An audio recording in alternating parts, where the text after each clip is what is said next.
Welcome to the ARC Show. I'm the director of the Apologetics Resource Center, Nate Williams. Glad to be with you today. And I have a special guest who wrote a fascinating book, Dr. Nathaniel Jeanson. And the book is this: They Had Names, Tracing the History of the North American Indigenous People. And for those of you on YouTube or Rumble, you can see the cover right there. It's a well-written book. It balances scholarship, but also popular level writing as well. So it's understandable, it's digestible. So I think it's well done. But I'll pause for a moment before we get there. Welcome, Nathaniel, to the show. How are you doing today? Good. Thanks so much for having me on, Nate. I love that. So similar names, Nate, Nathaniel, Nathan, and all that. So I think it's going to be a great conversation. And we have someone who many of our listening audience, they have a vested interest in the Auburn and Alabama rivalry. So if you're an Alabama fan, I'm happy to report that we also have now, do you like Alabama, or are they like your college football team? Does that make sense? I grew up in Wisconsin, and Wisconsin was never great, and I didn't follow college football much. So one of the banner years for us was we actually made the Rose Bowl, and maybe by the end of the year, achieved somewhere in the top 10 because that was a lot to hoop and holler about because that's rare. And it wasn't until I married my wife, 2012, dated 2011. So that's when I became more acquainted with college football. I committed the cardinal sin of cheering for Alabama, even though she cheers for Auburn.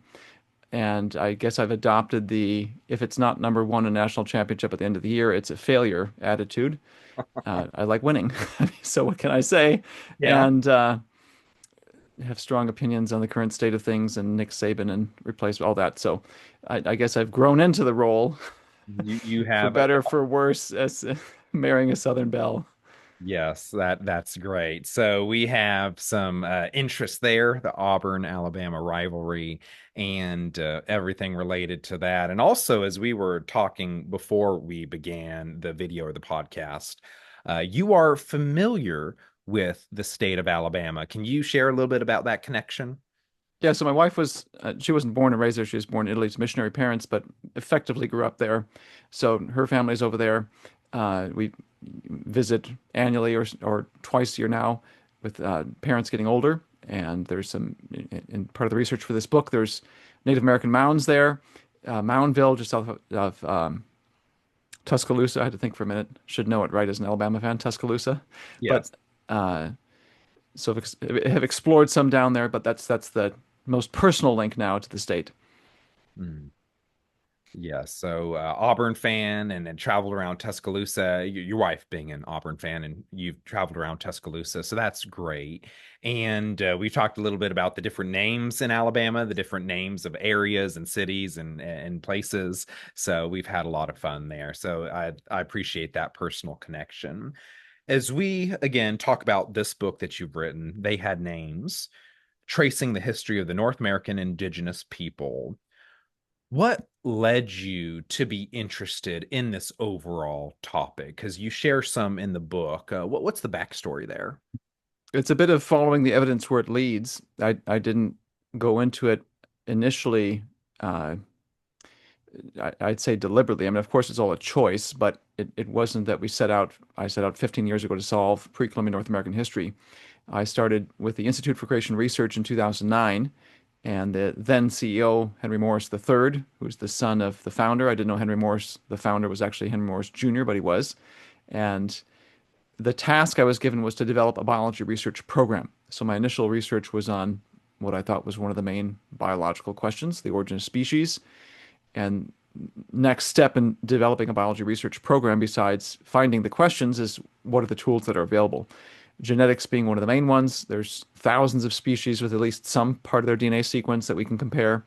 But the one of the most studied species on Earth, aside from some bacteria like E. coli, would be our own species. And just to put some numbers on that, the National Institutes of Health has an annual research budget. I think my numbers might be from 2021, not old, but it was like $45 billion annually for research. So there's massive amounts of money going towards human research because the National Institutes of Health is human health that they're after. And so genetics being a key tool in understanding that. So there's a huge database then an ever-growing database of data for humans, and the research about 10 years ago kind of shifted more heavily towards that. And if you think of it biblically as well, what sort of clues do we have from Scripture? There's more clues, I would say, to understanding human origins, human anthropology, than species in general, just because we have many more explicit statements. Adam and Eve, 6,000 years ago, the curse, the flood, the population bottleneck there, the number of people at Babel. That's a lot more data that we have in an anchor and a framework from which to generate hypotheses to test than, let's say, for kinds or species. There's still data there. It's just that combination took me down this road of more focus on human origins, and I realize your questions about Native Americans, so I'm eventually getting there. You're fine. The About Native Americans, so the Native American part came in because I was working, I'd say, I'm trying to think, maybe 7, 8 years ago now, on the question of, well, let me back up a second. About 10 years ago, I tried to figure out, could we find the genetic echo of Babel? We had found some genetic links to creation, back to Adam and Eve, 6,000 years, some echoes that I thought were of the flood. And so the next major biblical event to test, to explore, was the Tower of Babel, the dispersion there, 70 names or so, roughly, in Genesis chapter 10. And I initiated a collaboration with a linguist, long story short, because we were trying to overlap the genetic map of humanity with the linguistic map of humanity, Babel being primarily a linguistic event after all. Found out, of course, what should have been obvious from the outset, that you can change your language, you can't change your DNA. So there's plenty of examples where those two maps disagree, some examples where they do agree. The bigger takeaway for me was that I had basically been approaching that whole question rather naively, because yes, creation to flood, the whole earth is kind of reset at the flood, but that's the world we now live in, the post-flood world, and then Babel happens. But Scripture doesn't stop there, of course. You've got 4,000-ish years thereafter, scripturally, of course. I mean, New Testament, maybe 2,000 years or so. And then, of course, we've got extra biblical history from then. Migration, rape, pillage, conquest, slaughter. There's lots of events that happen, lots of historical signals you kind of have to untangle before you can get back to Babel. So I then reversed my approach. Instead of saying, let's dive right straight back to ancient history, let's start in the present and work our way backwards instead of starting back, way in the back and working forwards. And so about 7, 8 years ago, I was working on the question of the transatlantic slave trade, one of the more recent historical events that should have a very clear genetic signature, because you have a massive population movement from Africa into the Americas with the remaining population in Africa. There was publicly available data, and I was working with a collaborator, Rob Carter, at the time. We were about to publish the results, and I was playing the role of critic, sort of pre-peer review, to try to anticipate what the reviewers might say as to holds in our argument. And what I kept coming back to was that the reviewers might acknowledge, grant our conclusions on finding the genetic echo of the transatlantic slave trade, and specifically within a young Earth framework, but that they might say, well, what about the rest of the world? You've got global data. This is 2016, 17, 18. We have, at that time, we already had global data for humanity from DNA. That was an answerable question. And so I thought there's just no escaping this. We have to study the history of the globe. I just don't know any other way to address that potential objection. And so where to start? Where's the beginning of the tree? How do you explain all this? How is time stamped on this tree of humanity? Anyway, those are the questions. That's my long-winded way of getting there. But this is the how we kind of follow the evidence type thing, along with the main questions we were addressing. And so prior to that point, I had read a book, 1491 by Charles Mann, he's a mainstream science writer, but he was talking about some advances in mainstream science on the question of pre-European Americas. Three questions in particular. One was the first Americans, which of course that's all bound up in evolutionary timescale, 15,000 years ago, so on. But the other two questions were applicable to pretty much any apologetic position.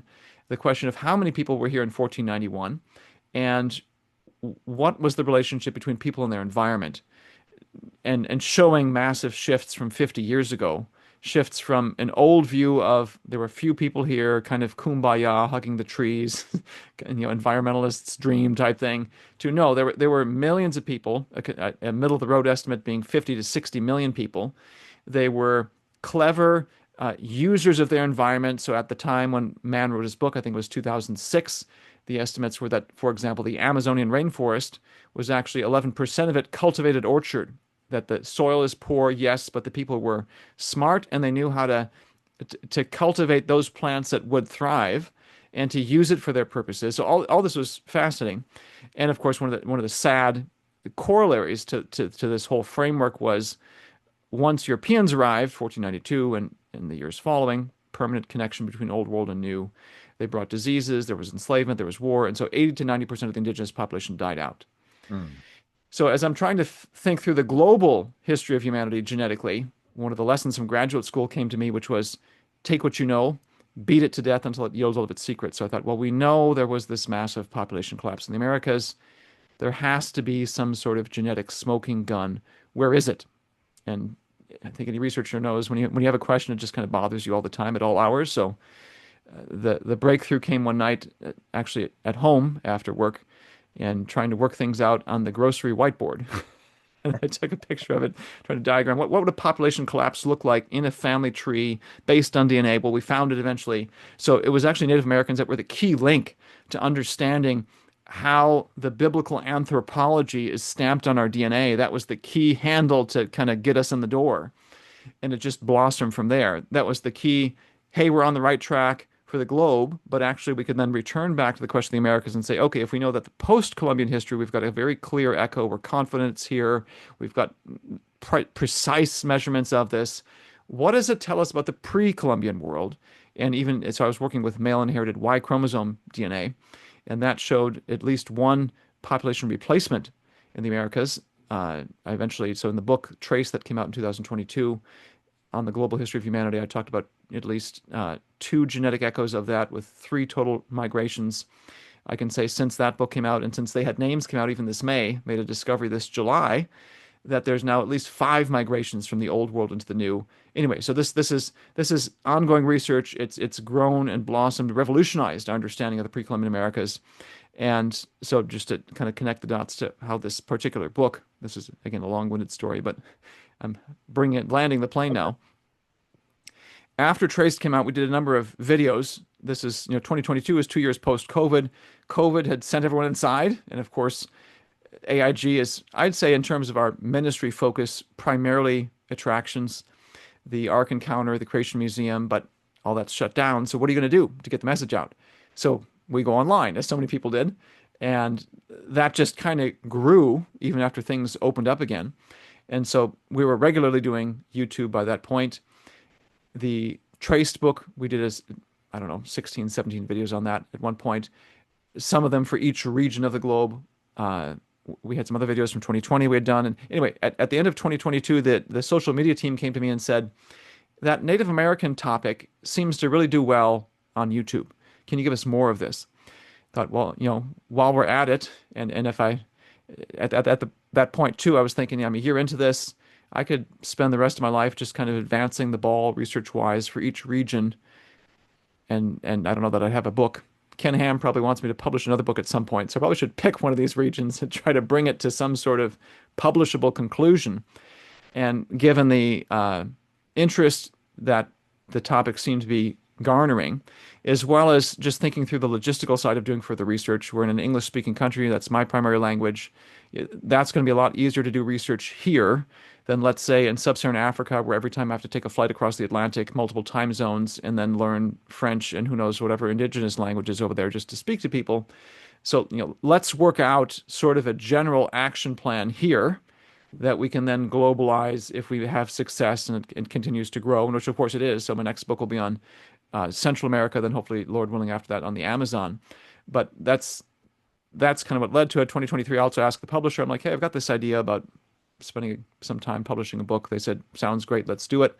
So that's how I got to the book. They had names starting way over here, but kind of following evidence and results as they succeeded in interest. And the interest part isn't just a crass business decision as much as this seems to be attracting people from outside the AIG camp. This is research that's filling holes that I think evolution cannot.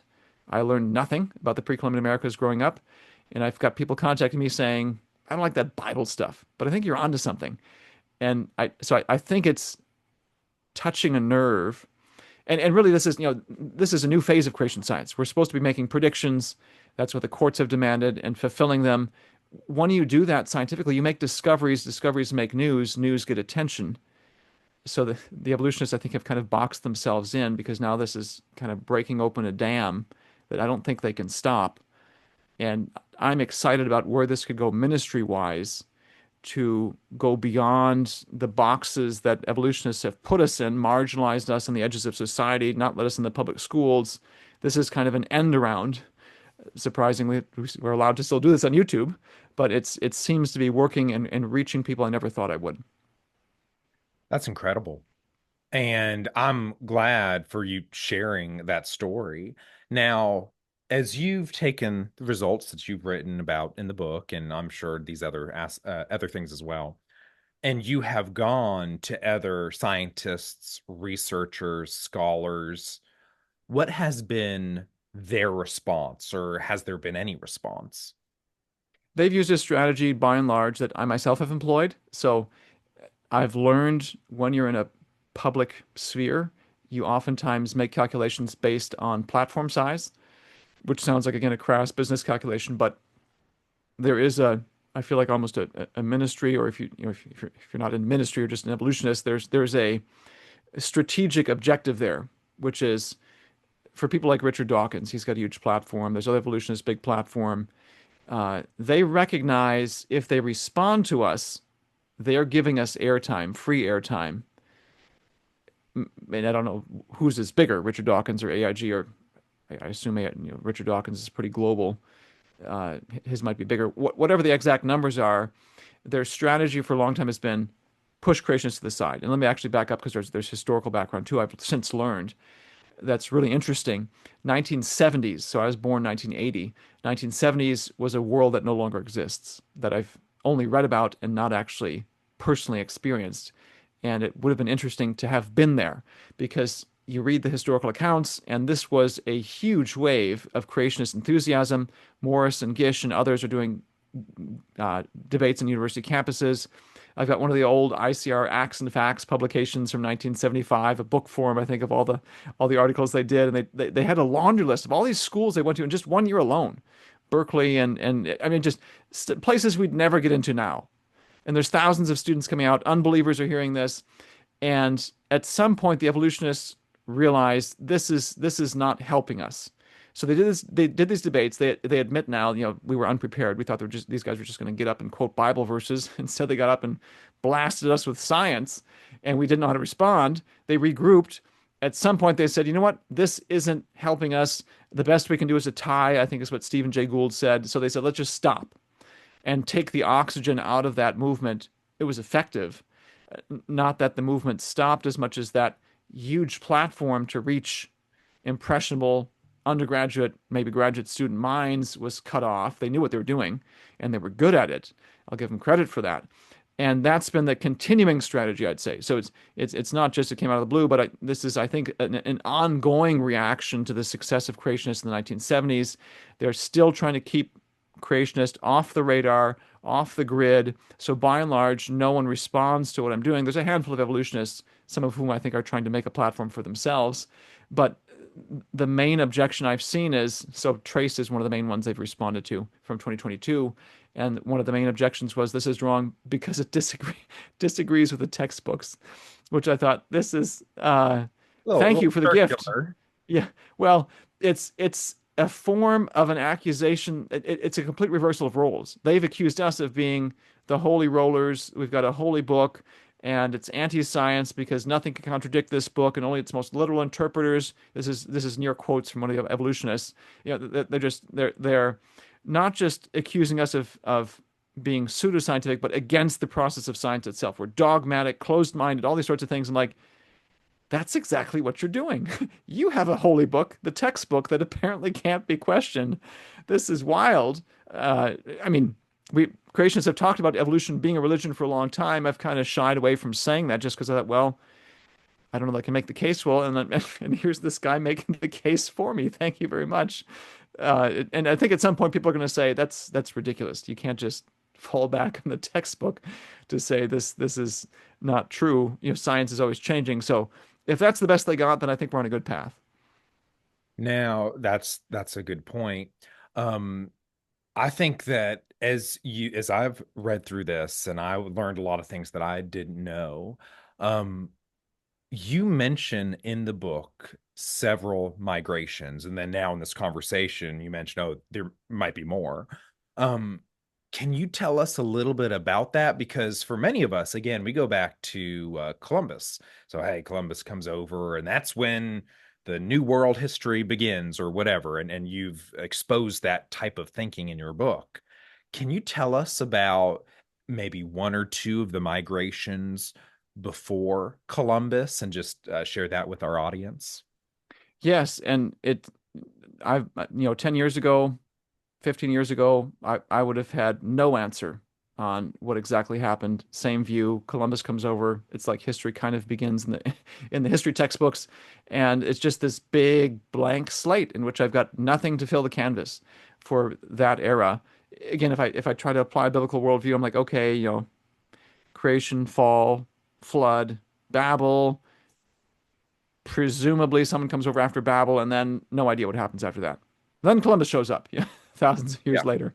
That's kind of the history.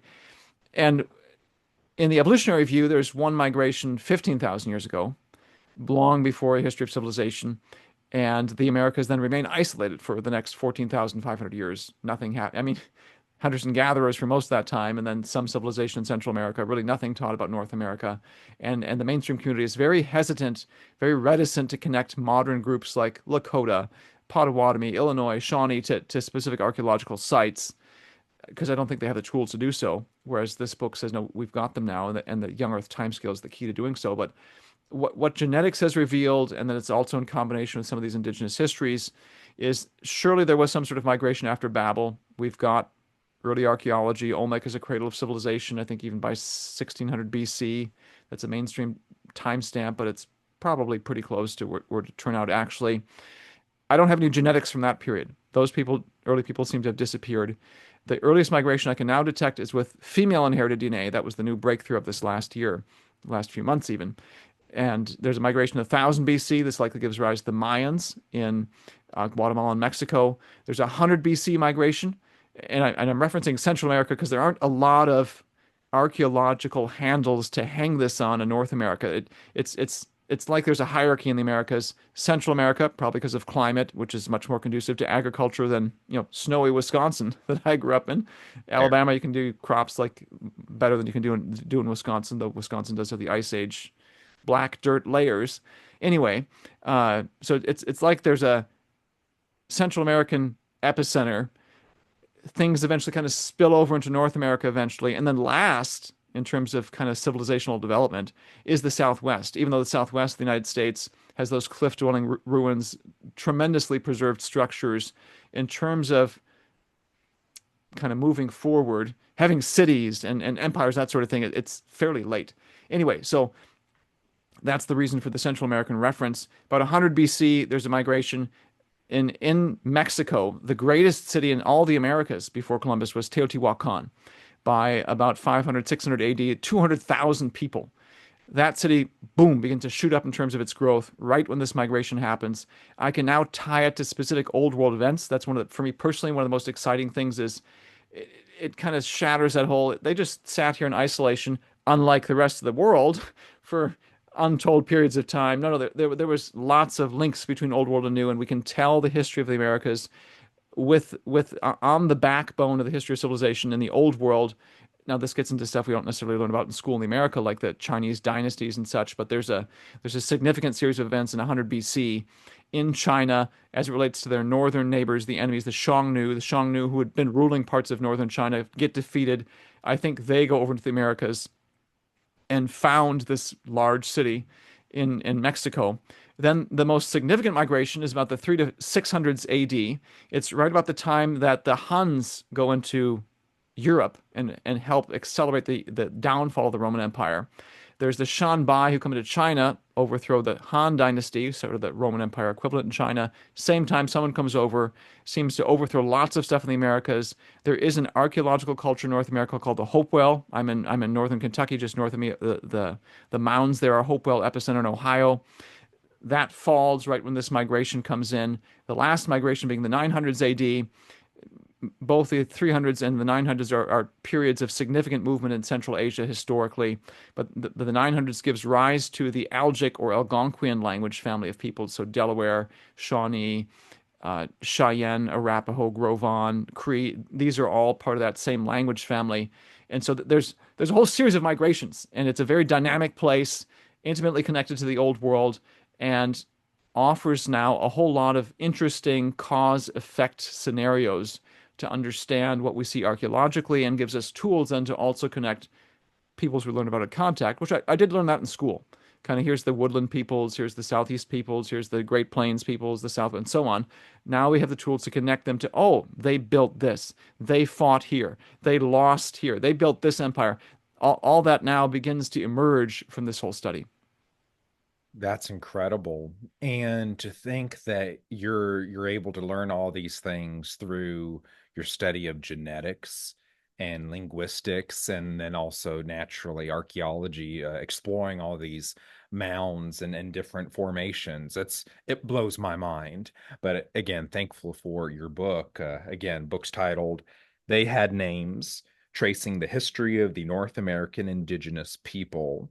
And one thing I'm curious about is, okay, if you're saying mainstream evolutionary gatekeepers are not trying not to respond to you in your research, has there been a reaction among Native Americans? And if so, what has that reaction been? That's a great question, and the answer I think is additional evidence that there may be some sort of dam breaking because it's opening doors to people that have nothing to do with us. I've got contacts from Native Americans representing 30 plus nations and tribes, not necessarily chieftains, but there has been an interest. Majority, I'd say, are professing Christians. Some sometimes based on their language on the phone, probably not. The supreme example, though, of an unexpected door opening would be 2023 fall. So during 2023, we're doing a series of videos, kind of the prelude to this book, outlining some of the research and advances as we're making them. And get an email from a guy who turns out to be the executive director of the Lakota Treaty Council Conference. So that's the Lakota Sioux, famous tribe of Sitting Bull, Crazy Horse. They were there at Custer's Last Stand. Lots of ink written about them in the Wild West era, 1800 and so. He invites me to, or he just sends me a one-liner saying, "What about the Lakota?" So we have a series of Zoom conversations. Initially, one of his first comments was, "My job is to prove the white man wrong." And I thought, okay, I guess I'm pretty careful what I say. But by second conversation or so, he said, "Well, now we're friends. Why don't you come speak at the conference?" And none of that is criticism as much as there's a long history of bad relationships between U.S. government, Native American tribes, and so any sort of what appears to be hostility, I'm like, is perfectly understandable given what's happened to them over the years. So none of that is I meant to be negative as much as we're getting to know each other. So invited me to come speak. Very traditional conference, December 2023, Rapid City, South Dakota. A 3-day conference. I'm one of the few Caucasians there, and plenty of anti-colonial, sometimes perhaps anti-Caucasian, anti-Christian talk from the front. Lots of different speakers, to the point where I almost have to ask myself, what am I doing here as an open creationist and Christian? And the answer, of course, is they invited me, which of course is the only way to get in. And they invited me, I think, because it's the young earth view that appears to be the only view that is returning to the indigenous people their own histories of migration. So one of the things the book shows is, they had name shows is young earth-based genetics is confirming accounts of migration, including one fairly infamous one that was, I would say, prematurely rejected as fraudulent. The guy who wrote his PhD thesis apparently convinced the Delaware Nation of Oklahoma to reject it as fraudulent. But it agrees with modern genetics. I don't see how it can be fraudulent then. And there's more examples of this, and my position is because the Lakota Sioux themselves have a fairly detailed account of their migration, beginning, I think, somewhere in Canada, coming down to Washington, D.C. area. That's about the AD 800s, 800, and so 1200 years ago. Then they migrate eventually, think for a minute, westward towards, I think they end up in Wisconsin, probably about the 1100s or so. Some of them break away, come down to the mouth of the Ohio on the Mississippi. Anyway, my prediction is we would find, I think if we do genetic testing of the various members of the Siouan-Catawban language family, which is the grouping to which they belong, we would find genetic evidence consistent with that whole sequence of steps. And that's something the evolutionary community does not offer. In fact, I think the evolutionary model basically does the opposite, tends to dismiss these accounts as mythological. Well, it's oral, we can't trust it. We don't have evidence to confirm it as true. And so, I mean, what do you do if you're indigenous? That's kind of insulting, taking away part of your ancestral heritage in a sense, and here it's being returned. Mm. So, aside from that link, I don't know that we'd have anything to do with each other because there still is this, again, anti-Christian, I think, resentment. This is not saying good or bad as much as just describing the way things are.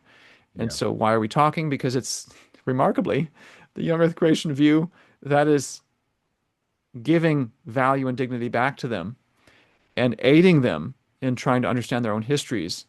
And that's something I didn't see coming. And I'm excited to see where it goes. So you're showing them respect and value and seriously considering their views and their work on these things, and they're showing an appreciation for that. So I'm glad to hear about that. Now, if you are, let's say, a Christian, a Christian apologist, or maybe even a local church, and you have this book, and you're wondering, great, how can I use this book as I go and I talk to people, or as I go and I talk with potentially Native Americans, or I evangelize, or I engage in the creation evolution debate? When it comes to going out, and now we have this incredible information that you've shared through your research and all that you've done, all the things that you've written. Um, Now, how can I use this in the arsenal of going in, being salt and light for Jesus and loving my neighbor? Would you have any tips or advice or wisdom for us there? I think there's a couple different levels or layers of its usefulness towards those ends. Number one, the book has a very explicit gospel presentation at the end. It is directed primarily or in the context of Native American history. So I think it's titled something, it's a question, Kill the Indian, Save the Man, because I'd heard about this policy. And one of my points is God saves the Indian and the man, and I want to as well. And again, I've got the gospel presented in there. So it pretty much all of my books, Replacing Darwin, Traced, they had names. I don't remember offhand if Replacing Darwin Made Simple did too, but I always have the unbeliever in mind, and I want to have a clear gospel presentation in each of them so that people can give it away. That's what I want to do with books. That's what I wanted to do with books when I was in graduate school, undergraduate. In a sense, I kind of write for myself. I want to have a book that I could pass on to a friend and say, you got to read this. So that's one level. It's a giveaway that'll have a gospel at the end. In terms of the and in terms of another level of apologetic and evangelistic usefulness, there's a point here that's a little bit subtle, but I'd say extremely powerful. And it takes a few steps to get there. So, for much of the creation evolution debate, I'll give some historical context and then hopefully the point will become clearer. For many decades, we've been fighting the creation evolution war kind of like lawyers, where because evolutionists have billions of dollars of research money going towards them, the way things typically happen is they get that money, they do research, they publish the results, the news outlets pick it up, then we react to it and we cross-examine it. Very well, very effective. The debates of the 1970s, very good cross-examination, excuse me, exposing the holes in evolution, very persuasive. I was just thinking yesterday about a VHS video I watched growing up. I don't remember the guy's name, but and I think it was tastefully, professionally done, but the points were so eviscerating. It just made me laugh. It still makes me laugh thinking about it. Where he was talking about the origin of life, evolutionary origin of life, life from non-life. He's like, it's just easy to do. All it takes is the right chemicals and the right conditions and the right place and the right concentrations, the right time. 15 perfect things that have to be fulfilled. Of course, by the fourth point, you're just thinking this is ridiculous. It can never can happen. And that's not to make fun of the evolutionists as much as it's effective logical persuasion. It's lawyer work. This is what they say, and here's the assumptions, the shortcomings, and so on. And it works. The courts have basically said that's not enough. If we want to be in the public schools, if we want to have access to university students, that's not science. You have to do something else. So that's not me saying yay or nay. That's just what the courts decided in the 1980s, which has set the legal framework for today, why we're marginalized still basically on the edges of society when it comes to education. If it's not lawyer work we can do, which again, I'm fully endorsing because it's very effective, and maybe you have to kind of wonder, is that part of the reason they said it's not enough? Because it was so good. It was so effective at accomplishing what it was set out to do. They said, and I'll give the technical form, then a sort of a metaphor or an analogy that I think helps get us 90% of the way there. They said science is basically defined by testable predictions or falsifiability. That's the technical form where you have to make a statement that future experiments can reveal to be true or false. Gravity is scientific, they'd say, because it makes predictions about, if I have my water bottle, then I release my grip, gravity predicts that it'll fall. There's just the future is only a few seconds away, but it makes predictions. That's the idea. Creation has to do that. If God created two people 6,000 years ago, what predictions does that make in genetics, in anatomy and physiology, whatever you name it? That's the idea. Another way, and I think this is more readily understandable. Instead of doing lawyer work, the courts have essentially said you got to go do detective work. Go find a question, go gather data, and try to solve it, and then come back and talk to us. And what's the what's the greatest usefulness, I think, of this analogy is when you think about what's the highest form of detective work. I'd say it's solving cold cases.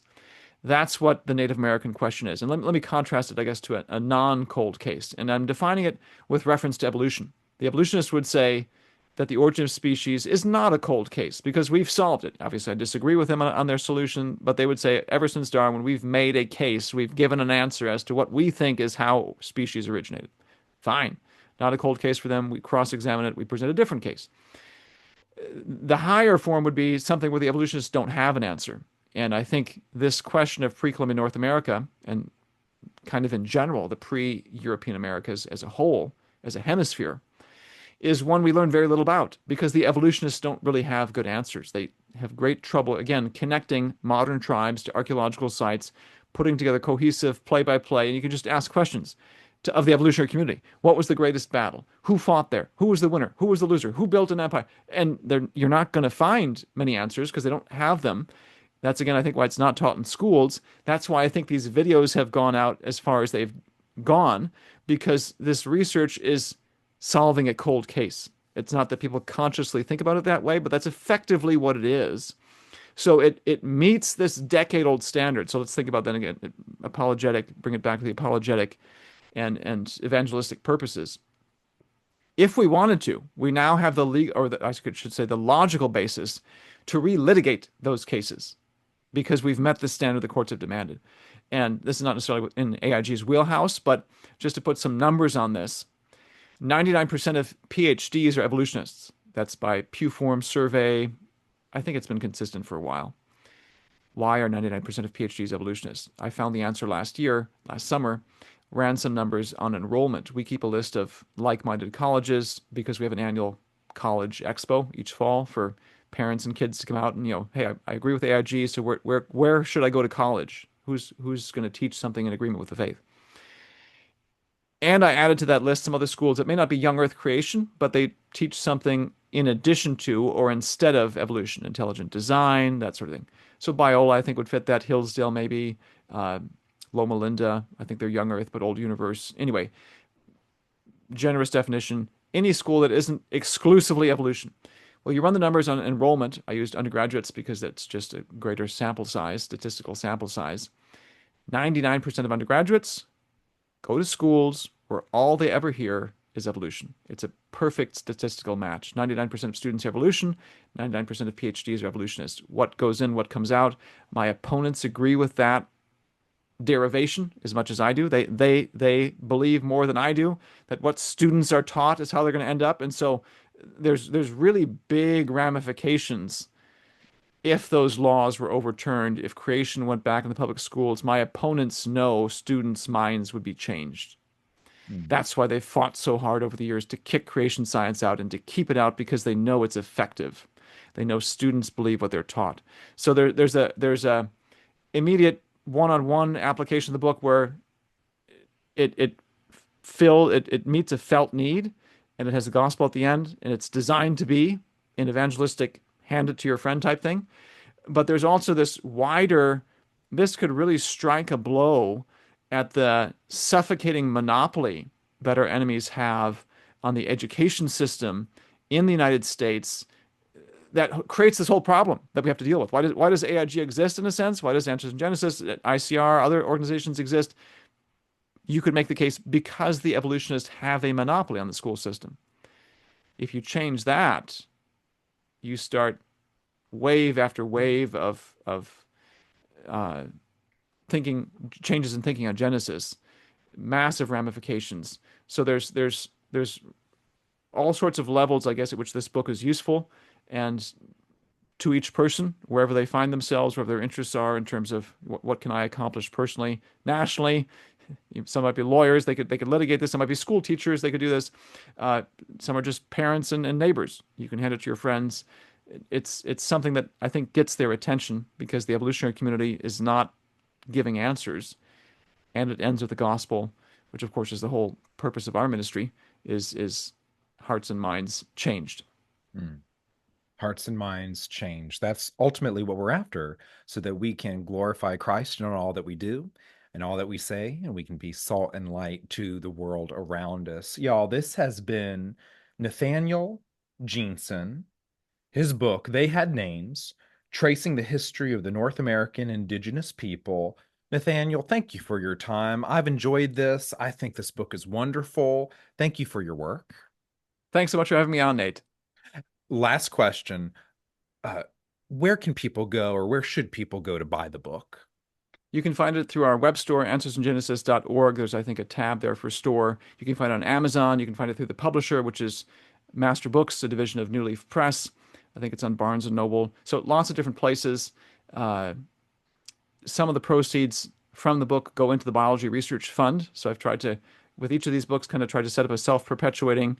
You publish research to provoke more research, and so appreciate all those who've purchased because it helps ultimately advance the cause even further. Absolutely.